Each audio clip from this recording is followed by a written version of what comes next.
Good afternoon, ladies and gentlemen. Welcome to my YouTube channel. Once again, today we're going to do the review of the Razer Basilisk. If I say that wrong, I apologize. Also, I wish you guys a happy new year, and 2019 will be a different year. And also, my review is based on my own opinion. Don't take this as a fact, or etc., etc. And also, be mindful, be aware that I do curse from here and there, so viewers' discretion is advised. So let's get started with this mouse. First things first, let's talk about why do I want with this mouse. And I'll be honest with you, because when I do go to Best Buy, when I do get that chance to go, and the good thing I like about Best Buy, they have these gaming mouses in display. Same thing with Logitech, Corsair, and Razer. And I tried this mouse and I put it in my hand and I was like, wow, this mouse feels really, really comfortable. I really love how this mouse feels. Until one day I was like, you know what? Let me give this a shot. And pretty much I got this mouse on sale for, like, I believe $50 or $54. Usually the regular price is $70. So it's like $10 cheaper than going with the 502. And comfortable wise, I find this mouse way much more comfortable than the 502. I find this mouse way much more comfortable than my G403. And honestly, I do find this a little bit more comfortable than the Deathrider Elite and the Mamba Wireless Elite. Actually, Mamba Wireless, that way we don't have to confuse it. But I do love the shape and design of the Mamba. And there was time that when I had the Mamba Wireless, I was really going back and forth with this mouse for like about a week. So basically, it kind of sucks that I didn't kept the Mamba Wireless, is because there was one problem that I lose tracking on wireless mode. But then again, I fixed it, and pretty much I said, you know what, I'll get it next time I return it. But it was kind of sucks because I felt really more towards this mouse. I felt really more comfortable with this mouse. And one thing that, two of my favorite things that I love about this mouse off the back already is, one, you have the adjustment of the scroll wheel, so you can add more resistance or less resistance. Two, my other favorite thing about it, comes with these extra buttons that you can put at the side right here. Now, of course, I have the shorter one. Now, this button is called the clutch button. So at default, it comes with the long one. And again, what I did was I tried for 2 days. And mostly I found discomfort with this one is that literally it hits the tip of my thumb right here, like almost the tip of it, like this part of this area right here that hits it. So I tried to do was to adjust the thumb, moving a little bit more back, and I still did not like it. So I said, let me try the shorter one. And pretty much the shorter one was good. It was comfortable already, and then the good thing about it, I did not lose a button. But then again, I tried for 2 days, and I went with this to cover up. But again, once you go with this, you kind of lose the that third button, which it kind of sucks. But at the same time, it felt more comfortable. And I said this to myself, well, you would rather lose a button and be more comfortable, or deal with having that button and being a little bit uncomfortable. And the comfort about this thing that I really love about it a lot, I didn't have to worry about it. Like, I didn't have to worry about me having any hand pain or gamer fatigue. I can really go very long gaming session with this mouse without even once taking a break if I really want to go there. I can go the distance with this mouse because how comfortable this mouse is. Now, I'm going to try to do my best way to put an analogy. Comfort wise, going with this mouse, it's like buying it's like Honda in the 80s and 90s, how reliable those cars are. And all you do the maintenance on that car, it will be reliable as fuck. It will be bulletproof because of reliability. That's what I feel about this mouse of comfort. I don't have to worry about running into issues. If I take care of it, it will be reliable. It will last me a long time. My concerns are, one of my biggest problems is that when I shut down my computer, the mouse still stays on. And also, this part of the LED runs a little bit hot, which there is a way I solve that, is decrease the dim on the software. I'm sorry. What I did was I decreased the brightness to less than 50%. That kind of solved the problem right there. And also, you know, Again, the switches, this is another thing I'm a little bit concerned. I don't know what type of Razer mechanical switches they use on the left click and right click, and it kind of sucks it's not giving you an idea of how long the switches last. Is it 50-minute clicks? I really don't know. I tried to even look it up in Razer's website, and I even called the tech support to see. They know this is use a mechanical Razer switch, and hopefully, let's say, it will last a long time. It's not like determined editions like the Mamba Elite and the Mamba Wireless and the Lancehead that will tell you off the back in the website, hey, the left click and right click are rated 50-minute clicks, and that's it. Which is kind of sucks. I really wish, but and at the same time, if I see that if they add those switches that they're rated at 50-minute clicks, maybe this mouse will cost about $80. So maybe Razer was trying to aim to be more affordable to make it $69.99 and just add regular Razer mechanical switches. Again, I really don't know. I really wish I can give you guys a good honest answer, but unfortunately, I really don't know.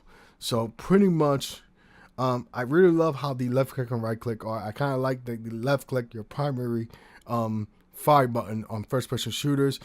Makes your thumb way much more comfortable. I really love the thumb rest. It kind of surprised me at first. I thought this was, I ain't gonna lie to you, I thought the right click was a defect. I thought someone fucked up in the factory. I'm like, wait a minute, somebody fucked this shit up. And then no, this is the way how Razer designed. And I really love the design of this. And I really find it, for me, more comfortable.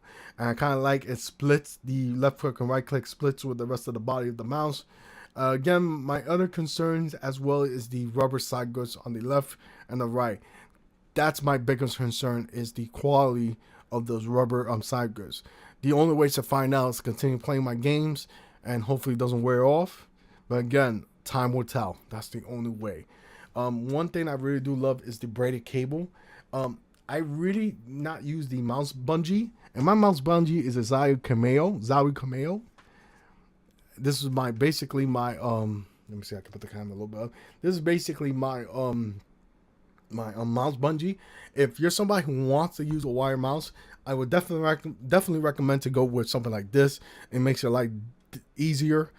It's pretty much like for somebody, the biggest thing I have with SteelSeries, the Rival 600, is that the mouse always drag. With this, I really didn't need it. I didn't need to use this at all. And I was really shocked how good the wire on this mouse, which is awesome. But then I still rely on this, and I still will put it on the mouse bungee. I will still use it. But still, if you're a person who doesn't have it and you're worried about it, this would not give you a problem at all, which is nice. So let's continue talking about this mouse. Now the sensor it uses, which is it uses a 5G optical sensor, that means fifth generation optical sensor. The DPI ranges from 100 to 16K of increments of 50. And it does have one of my favorite things as well, is the lift-off distance. Now, enabled to use the lift-off distance, you had to calibrate whatever mouse surface you have. But once you do that, now you can really adjust the lift-off distance the way you want. And pretty much that's it. Now, all the 8 buttons, according to Razer, use the hyper response. Or, I really don't know what it really is. I don't know how to pronounce it correctly. Basically, it gives you an advantage, which I think for me, I don't see no difference at all. And also use hyper, I believe it's hypership as well, that you can multiply more buttons into it. It's like almost a Rockcat Easy Shift, which that's how it is with Razer. They use with that hypershift. Again, if I say that wrong, matter of fact, let me confirm it by opening up the software, because I want to make sure. Yes, I was right, the hypershift. And that's kind of like the Rockcat Easy Shift that you could duplicate buttons all day, which is awesome. So it's pretty nice. I kind of like it. The software, we're going to talk about it. But honestly, I really love the design and shape of this mouse. I definitely recommend it for somebody who wants to go first person shooter. I think this is a really good mouse to even to do comp with, because again, how comfortable this mouse really is. Now, before we get to the software aspects, we're going to do the sound test. So left click, right click, middle scroll wheel, the DPI increase button, decrease button of the DPI, side buttons, which is the 4 button, back button, and the clutch button. And we're going to test out the scroll wheel. We're going to put the highest resistance.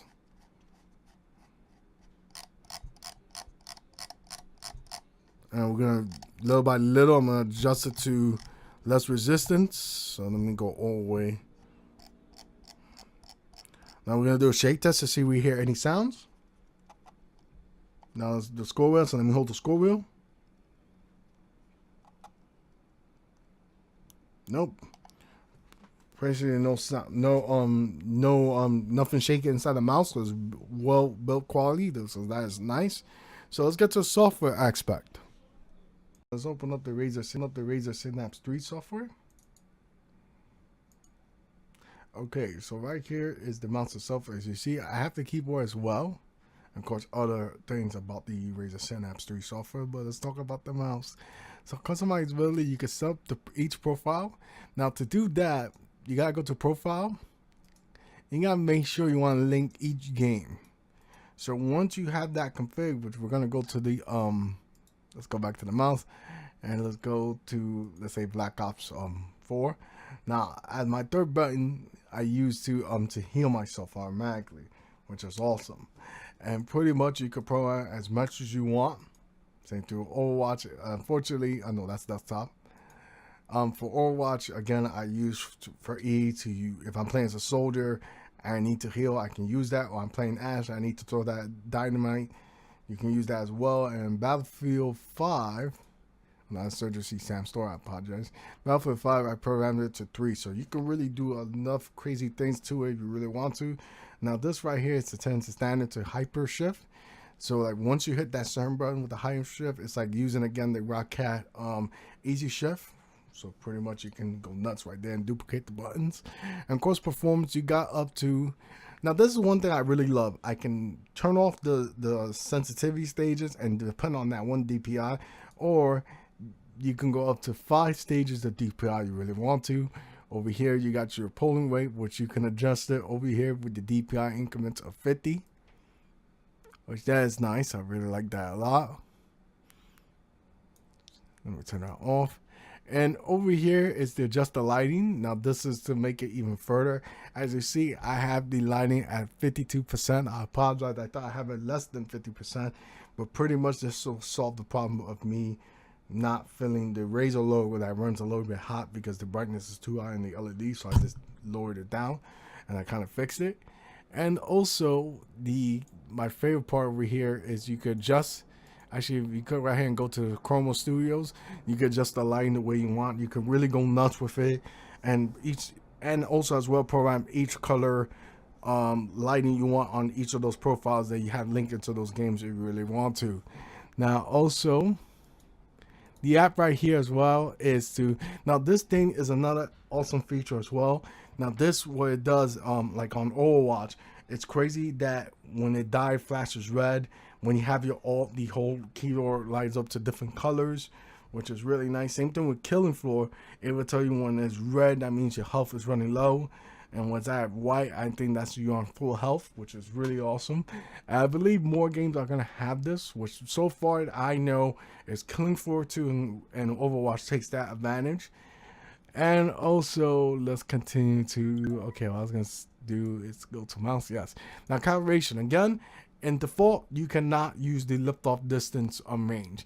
So you have to calibrate the mouse in order for you to use the lift-off distance. As well, if you do have a Razer mouse pad, it does set, it already skips that part of calibrating the mouse. So once, whatever mouse pad you had, you hit accept, or you hit calibrate. If it tells you to calibrate, once it does calibrate, or it doesn't, then you're pretty much good to go, and you could adjust the lift-off range, and you're pretty much good to go. No problems I did not have with the Razer crashing on me or acting a little bit weird. It's been working perfectly fine. At first, I was a little bit skeptical that it was going to give me that type of issue, but so far so good. The software is not giving me any problems. Now, again, I will say I want to try out another mouse, which is the Razer Mamba Elite, or go back with the Mamba Wireless, or try something that I did not try for a while. Is the, if you guys remember the Razer Goliathus, I do want to try the new Razer Lance head to see how that feels. So I'm really debating which one of those three I'm going to go next. But any questions you want me to ask you, you ain't know what to do. Ask me those questions down in the comment section. I was answering them as soon as possible about this mouse. But honestly, I hope you guys have a wonderful weekend. Take care. And pretty much, I hope this thing helps you out. Goodbye.